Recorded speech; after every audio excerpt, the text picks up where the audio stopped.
Hello,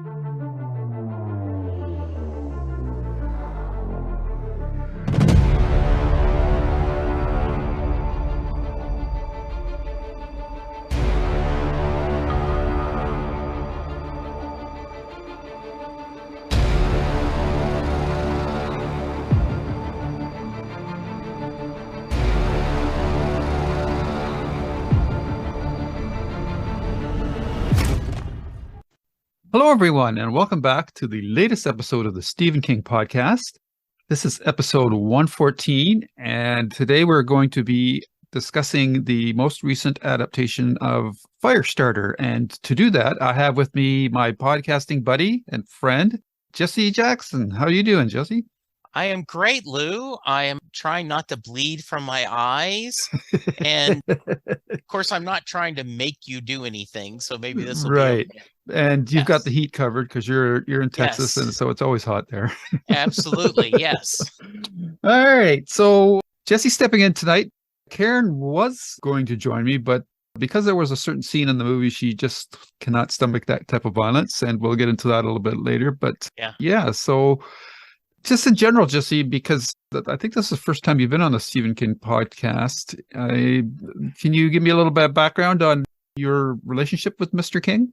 I absolutely can. And I can, there is I don't know if it's a secret origin, but I can remember I had a friend named David Fair who loved horror. And I didn't. I'm a weenie. And he said, you have to read The Dead Zone. I don't like horror movies. I don't like horror books. You have to read The Dead Zone. Okay, David. And I read The Dead Zone and absolutely loved it. I would I was captivated by the story, everything about it. And since then, I've become a fan. And that was years ago. I mean, that 81 or 82 or something, whenever Dead Zone came out. Right. Since then, I have been an on and off Stephen King reader. There goes through where I forget to order the new ones, then I do. So there are certainly books that I've loved. I remember reading The Stand the first time and absolutely loving it as this adventure novel. And then I had a kid and I reread it with all the children dying, like at the beginning. And I was like, this is horrible. So, yeah. So absolutely excited. We have done, not for this podcast, but we did a Stephen King books of the 80s and we did a Stephen King movies of the 80s episode years ago. Oh, okay. Well, do you remember which projects you talked about? It was, we just did all the books that he published in the 80s and all the movies that came out in the 80s. Okay. Yeah. Do you have his favorite Stephen King book, movie? Probably Green Mile, if I had to push one. Dead Zone remains one of my favorites. Okay. I truly love the Green Mile. I remember buying it in the little installments. Yep. And really liking that. Books, the little chapter books I really liked about that. I think those would be my two favorite. I remember I certainly love Different Seasons, the selection of 4 novellas. Yep. Truly some of my favorite. Yeah. So, yeah, I think those would be the ones mostly. Okay. Yeah. Very good. Very good. Alrighty. So we're going to be talking about Firestarter 2022. And this, of course, is one of Stephen King's earlier books. And for myself, I think any adaptation of this book is not going to be in the top tier of Stephen King adaptations, just because I just don't think that the source material is his top level stuff either. I think it's B level quality from him. If you read the book, it still has some really good character relationships in that, but the premise and the whole bad government agency scenario has not aged well. And I think the other big problem with this property is it's pre-MCU and pre-DC. So superheroes are a dime a dozen nowadays. And so somebody having special abilities or talents is a lot harder sell today. You have to do something unique with it. And I just don't think that this property has aged well because of that. I don't know what your feelings are on the original book. So we talked before we hit recorded. It's been years since I read it. Mm-hmm. And now that I'm going through a list of all his books, and I go, damn it, I should have mentioned this one. I like this one. I like this one now. Yep. But I remember enjoying the book, Mm-hmm. but I remember a friend of mine says that one of the things she liked about King was he put pop culture references in the books, Right. but she was wondering, will it age well? Right. For example, in the book, right, they exposed this by reaching out to Rolling Stone magazine. Yep. Right. Yep. And so now then, would that be a place where you would send for breaking news now? Mm-hmm. Right. Yeah. So I remember liking it, mm-hmm. but this was one of those that I didn't go revisit very much. It certainly wasn't disturbing as Cujo. Right. Cujo depressed after reading it. I was like, oh my God, this is the worst thing ever. Okay. Yeah. Okay. And Pet Sematary too. I don't like. Yeah. That's pretty intense. That's to me his most horrific story so far. Yes, I agree. That's tough, especially if you're a parent. Yes. But it's interesting that you mentioned about the end in the Rolling Stone, and we'll get back to that when we get to the most recent adaptation. I do think that I did like the book in its construction, and because it starts out as a chase story, and then it turns into a cat and mouse story, because in the beginning of the book, you've got Charlie and Andy on the run. They eventually get captured, and then it's this cat and mouse game between the shop and the people that are there, and Andy and Charlie, as they try to work on a plan to escape, and the fact that they're not in contact with each other, and they have to do it through using their abilities is pretty cool. So I did appreciate the story from that perspective, and I thought King did a good job with the relationship between Charlie and Andy, and that was captured fairly well in the 1984 movie with Drew Barrymore and Keith David, I think, or David Keith. Yeah. The guy, he was in Officer and a Gentleman as well. Yes. If you know. Yeah. So. Yeah, David Keith, and and he was, I think, Officer and Gentleman. I think a lot of people would say his best role. Yeah. His most famous role for sure. Yeah. Absolutely. Yeah. Yeah. So the 1984 movie followed the book pretty closely. Yeah. And it's a pretty good adaptation. Of course, today, if it had been cast the way it was with George C. Scott playing a Native American as Rainbird, that probably would have raised the ire of certain groups. Yes. Understandably so. But I thought that he gave a pretty solid performance. And Martin Sheen was in it again, and that was his second King project, because he was also in the Dead Zone, of course, as great, the anti Jed Bartlett. Yes. So so that was Greg Stilson, and a Trump character before Trump was even a thought in most people's minds. So it is truly kind of scary, isn't it? That absolutely. Okay, so we won't get down into that dead end too much. So I just wanted to note that. Mm-hmm.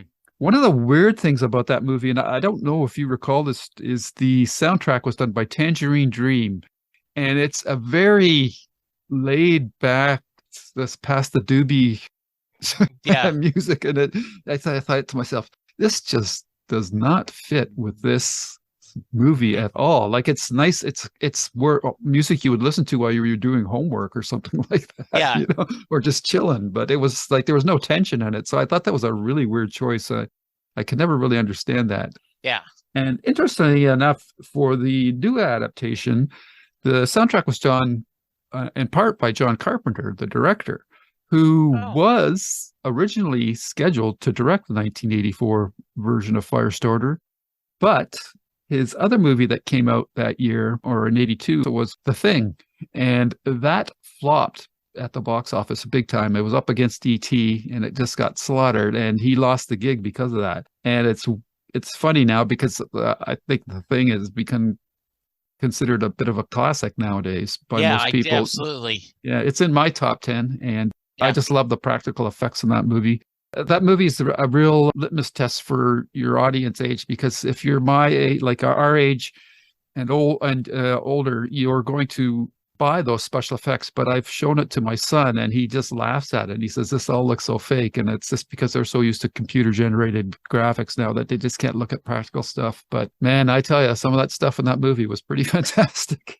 Yeah, it was. And I also think you have to do it from in the context of what it was at the time, right? Yeah. It's when I do a classic Who watch, Mm-hmm. yes, you just have to accept the fact that, okay, these aren't going to be the best special effects, but let's just move on.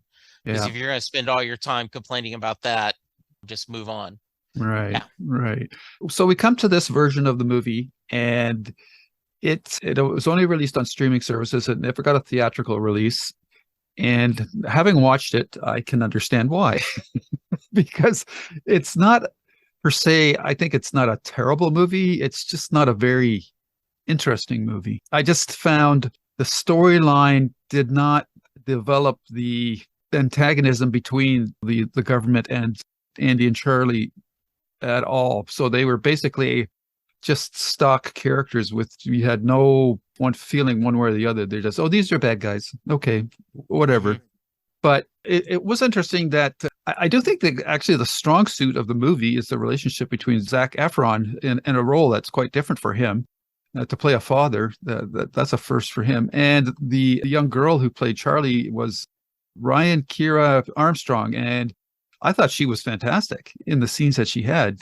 She really brought some different flavors to the character that we didn't see in the original version, where she's almost being seduced by this power that she possesses of the fire and that. So I thought that was interesting. And she's got quite the resume already. She was quite, her big thing was she did the previous year American Horror Story. She did a season there, and she got quite a few accolades for that. So I'm curious, what do you think of the Zac Efron, Ryan Curie Armstrong chemistry? Yeah, I thought it was really well done. I did not recognize him at first, and I was like, "Who's this guy? Reminds me of someone." And so I went to IMDb and I went, "Really? Really? This is it?" So Yeah. I thought he played a really interesting, this father, right? And this concern.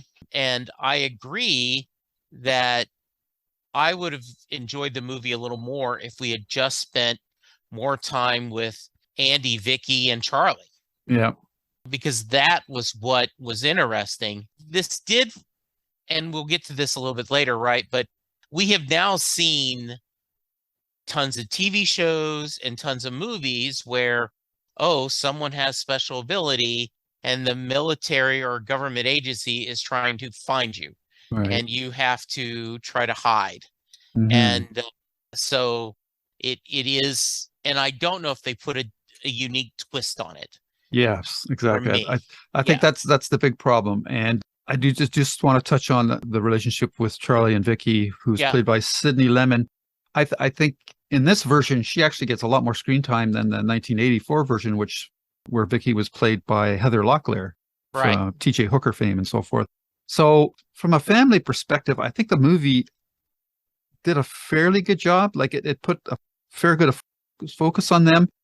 But the problem was, this movie's only 90 minutes, and none of the other characters were really fleshed out. And they played this as if the Dr. Joseph Wanless character, who was primary in the book and the main original adaptation, he's like the previous generation.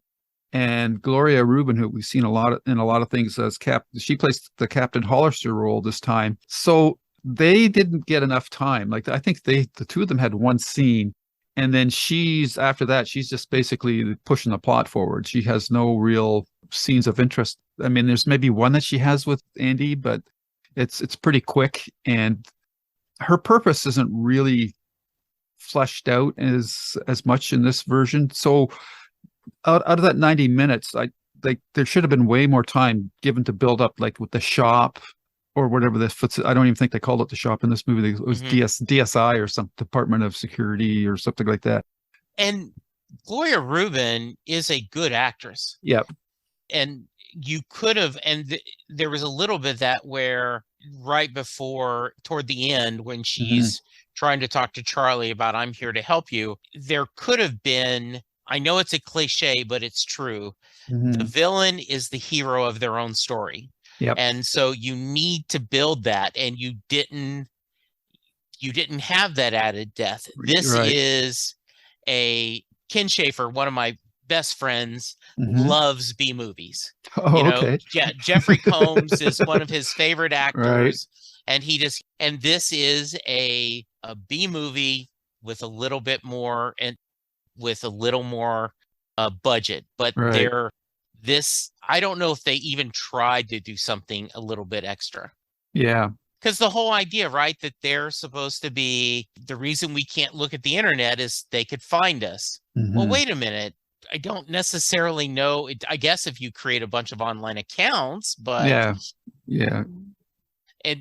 but the idea of that we're Amish and building that. I also think and I don't want to crap on this movie totally, but it's also very black and white. Yes.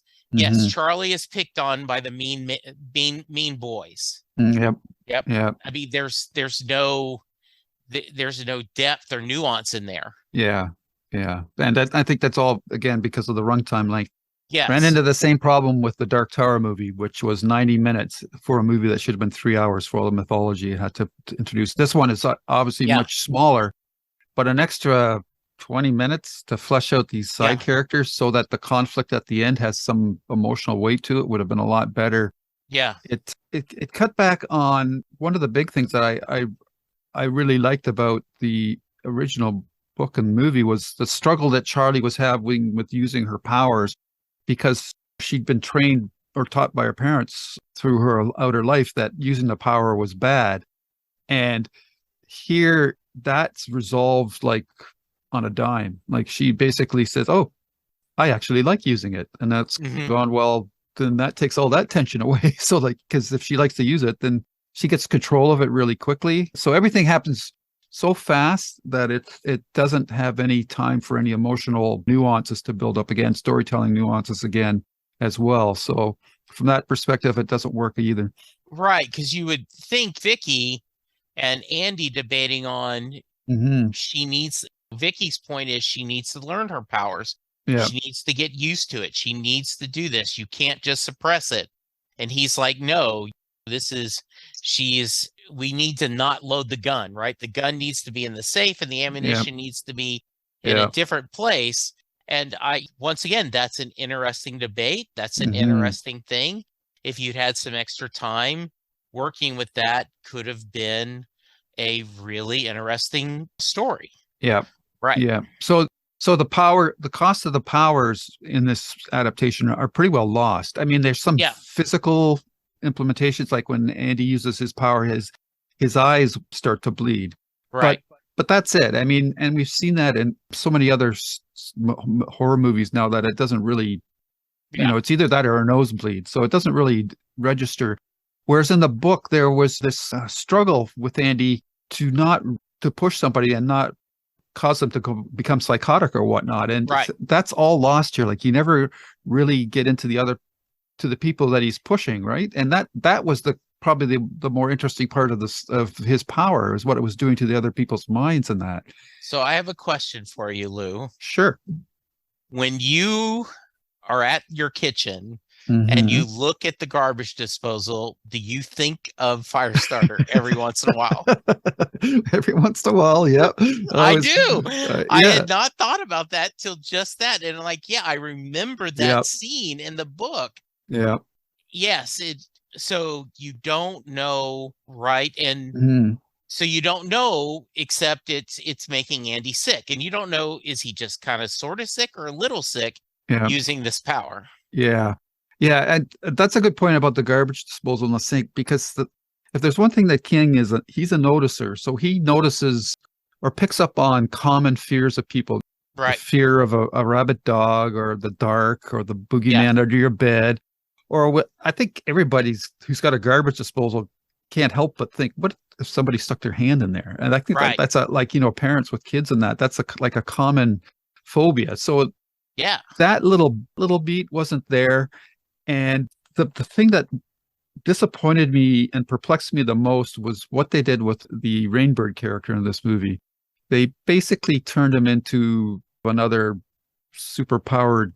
I don't know if he's gray because you don't he's got is he totally bad or is he conflicted? He's got these weird drawings in that you're supposed to infer that he's somehow got a bond with Charlie, I guess. I don't know, but Yeah. that's not fleshed out at all. That even that No. if they would have done that part of the movie a bit better, but he's an enigma from the start to the finish of the movie, so you don't really understand his purpose in the story other than tracking down Charlie. So again, it's that compression aspect that just really hurts this movie, and that was disappointing. Though I do like the actor, I've never seen him in anything else, and it was great to see a proper actor cast for that role. But yeah, there should have been more scenes. Like I think he never was in the same room with Gloria Rubin's character. It was all their stuff was over the phone. Oh no, that's not right. They were in the he was brought in after after they captured Andy at the farm, but that was it. And she didn't really. They talked in the hall, and that was it. And yeah, so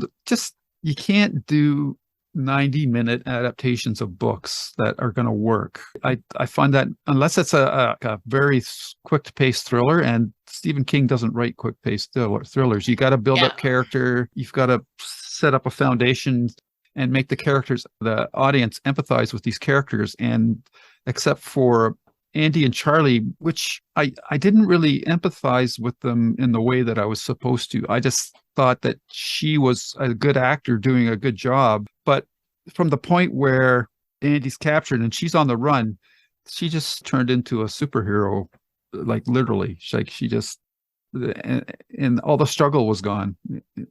Yeah. And one of the things they talked about, I think that misses is Kurtwood Smith, who played Joseph Wainless. Mm-hmm. Right? He's a really well-known character actor. He's been in a lot of different things, and he doesn't get to interact with much of the cast either. It's almost like we could only afford to have him on just a couple of quick scenes, so it's almost a cameo. Mm-hmm.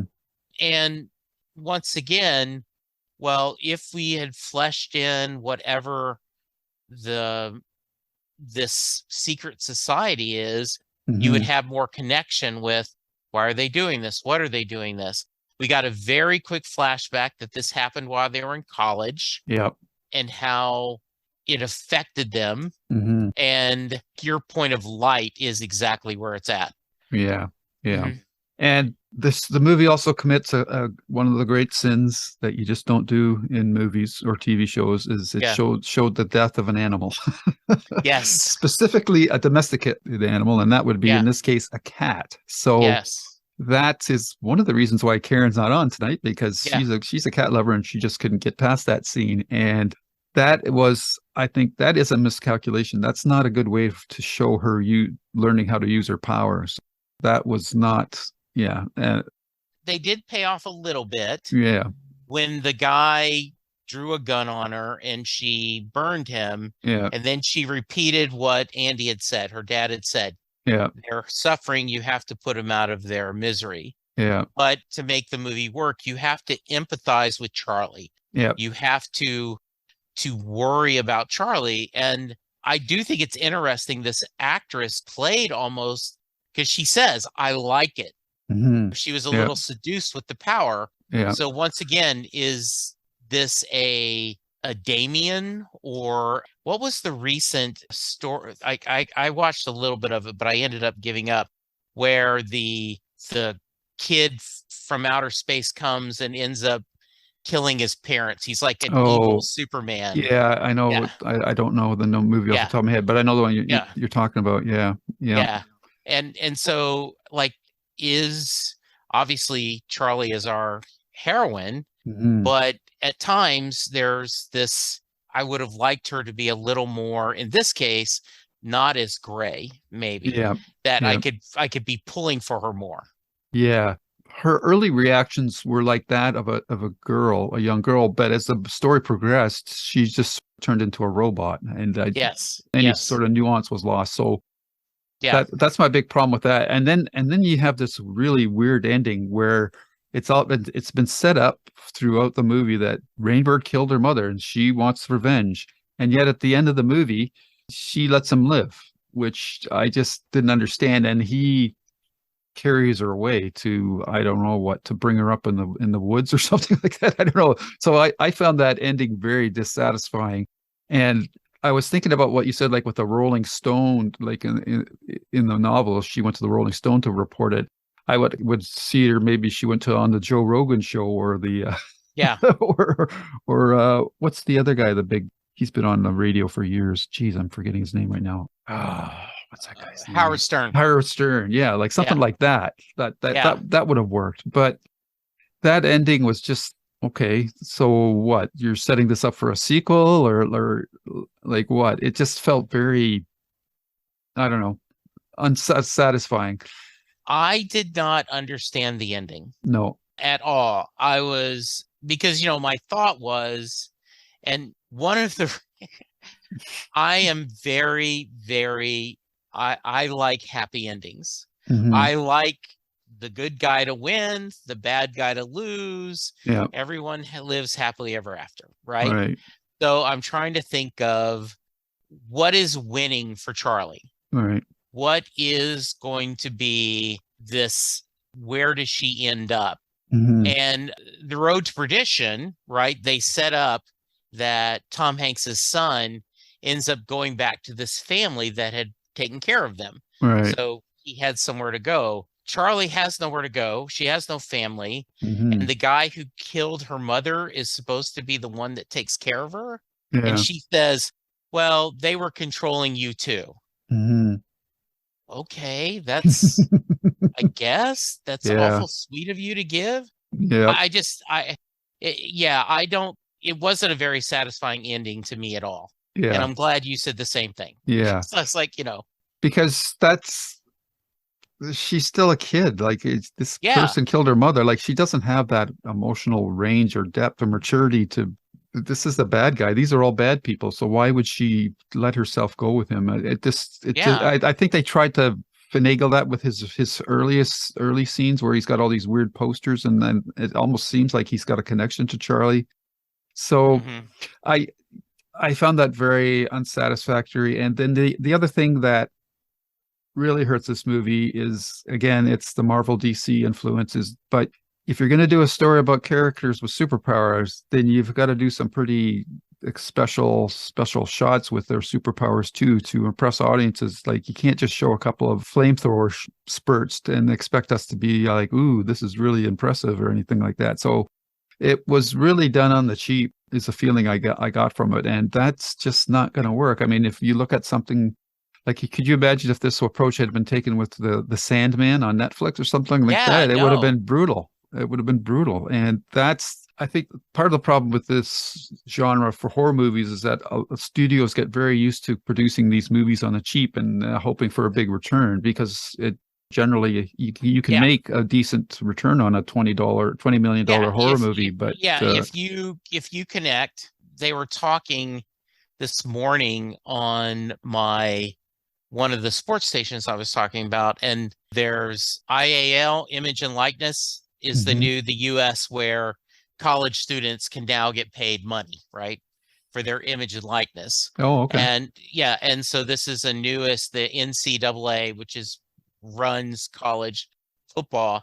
And so there are now companies that will give athletes that are in either high school or college money that they do. And they said, this is Michael Jordan made Nike. So if they stumble, it's worth giving it to 58 students if even one works, right? So the same thing as studio.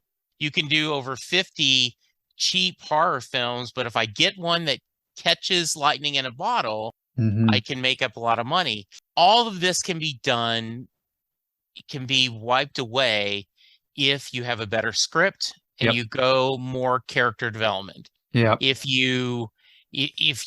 I do agree with you. It needed another at least 30 minutes. It needed a full 2 hours, and it needed to, what is the story we're telling? I think we need to tell the story of the family, and then we need to tell the story of the government. Yeah. And then spend time with both of them. And then this mutual where, well, I see why Perhavi, Captain Hollister, she's the good guy. She's trying to stop this, but we didn't get that. No. And structure wise too, like I think instinctively King knew he had to have a good pace going with the plot to keep the story moving because it wasn't as deep as some of his other stuff. So the book starts with them on the run, which already gives you that added tension. Whereas here it's always, or they start with the domestic family life, and now we're going to go on the run. And if you don't build up the middle part, the cat and the mouse part was totally missing from this story. Yeah, so I agree. It's the same thing. Did you see the recent adaptation of The Stand? No, it's on my list of things I want to watch. I've heard it's very good. Okay. Maybe not. No, it's okay. I much prefer the original miniseries, even if the special effects are not. And the problem is with that one, they changed the structure of the story again. So the tension of who's going to survive the plague is lost because of that. So this one has the same issue. I strongly believe that certain books of King's are a product of their time. And I just think that through no fault of his own, but because of how the superhero genre has come up, basically dominates the theatrical landscape now, this story just doesn't work that way anymore. It's been the storytelling territory has been told so many times by other projects in different and better ways that this one just really just belongs as a book now. I just don't think it's something that's can be adapted. There's always that chance that a certain scriptwriter might have a unique take, and you get a cast together that's got this chemistry that goes beyond what you even expected. But that's a long shot. I just think that this is a source material that should just be left on the bookshelf and not adapted anymore. Yeah, like I said, I had not. It was on one of my streaming services, and I had saw it, and I was like, I don't. And it was only because you had brought it up, saying, "Hey, I'm going to talk about this." I'm like, "Oh, hey, that'll be fun. I'll watch it." And it wasn't a bad hour and a half. It just was. It does kind of feel like a B movie, and it just that was interesting, and we'll move on. Yeah, exactly. So, in the interest of completeness, I do have to review all these Stephen King related materials. So you have to do that. And I have to admit, I didn't rush out to review this one either. So I appreciate you coming on and taking the time to do it. But there's just no one author that's been adapted so many times, had his works adapted so many times as Stephen King, that it's just amazing that 60 books in, and the guy's in his 70s, he's still pumping them out. He's got a new book coming out this year, Fairy Tale. So is he never thought about that? Has he had more material based on than anyone else? I can't think of anything else. I can't think of anything else. No, I mean, Neil Gaiman's had a few, but I mean, I'm under a dozen. Yeah, and he's had several works adapted multiple times too, which is like this is a third iteration of, because I think pretty sure there was a Firestarter TV movie as well. Yeah. And then you look at Carrie, that's been adapted like 3 movies and a couple of TV series. And and The Stand's been done twice. Right.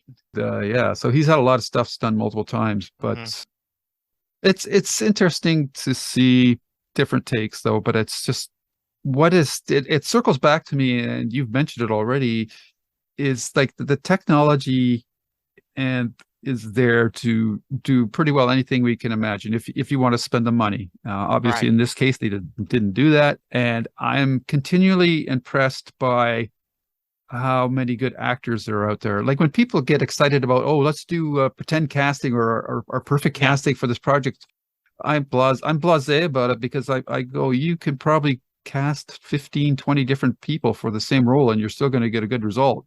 And I do think that the lead 4 characters, which I would say was Andy, Charlie, Vicky, and Rainbird, I do think they all really did a solid job. And Kurtwood Smith wasn't in it very long, but he made a good impression as well. So actors will get the most out of the good material, but what it really comes down to is writing, and writing is the hardest part to get right, and it's the part I think that gets the least amount of attention, or seems to, in a lot of projects. So it's weird. Yeah, it is. I totally agree. Yeah. And I think when we go back to like was like the beauty of Midnight Mass. Yep. Right. That yep. It's all there on the page, and then they take it and they get to play with it and make it something happen. So yeah. All right. Well, I appreciate you coming on, Jesse. And oh no, this was a blast. I had a fun time. Good. So yeah, as quick and dirty, not too much to do here, and that's it. So hopefully we'll have you back on sometime down the road again. Maybe when after King's next book comes out, if you're thinking of picking that up. So Fairy Tale looks like a very pleasant surprise. So I'm really looking forward to it. Is the Mr. Mercedes trilogy on the film, the TV series? Yeah, the TV series. Is it good? Yes, it's pretty good. Brendan Gleeson does a great job and especially the third season, and Kate Mulgrew's on, and she plays a really wild character. Okay. she's really quite good. Yeah. I think it gets progressively better with each season. That's 3 seasons, and yeah, it's definitely worth watching. So yeah, that's another good trilogy. And so it's God, there's so much out there to watch, right? That absolutely. It's just easy to get distracted. Yeah, for sure. Yeah. I mean, I just finished Sandman, and normally I would have burned through that in like 2-3 days, but I'm trying to watch this, and I'm keep going. I haven't seen the last season of is it Westwood? Yeah, Westworld. Westworld. Yeah, I haven't seen that. I haven't even started that. And then Lock and Key, the last season came out. I haven't even started that. And it's like, oh, I just can't keep up with all this stuff. Yeah, exactly. So anyhow, my friend, I'll let you go. I know you've got a full podcasting schedule. Indeed. And where can people find out more about you if they want to listen to other work that you do? Well, I am on Twitter at Jesse Jackson DFW. Lou and I, along with Karen, meet once a week, and we are going through all of Babylon 5, one episode at a time. And we also do special one-offs where we've talked about Midnight Mass. We just finished talking devs. We're going to do Station 11. And then my main podcast is Set Lusting Bruce, which is a music interview podcast where I've talked to music fans, not just Bruce Springsteen fans, but from around the world. And in September, as we're recording this, I am hitting up on episode 900. Oh my God. I know. That's unbelievable. Yes. Wow. Yeah. Tip of the hat to you, sir. That's very impressive. Here, I've been chugging along with this one for like 10 years. I'm only up to episode 114. That's just the way it goes. Yeah. Exactly. I just don't want to burn myself out on it. That's all. Well, you're very smart. Yeah. Thank you, Lou. This was a blast. Okay, anytime, man. Yep. We'll be talking to you. Take care. Right. Bye-bye. And scene.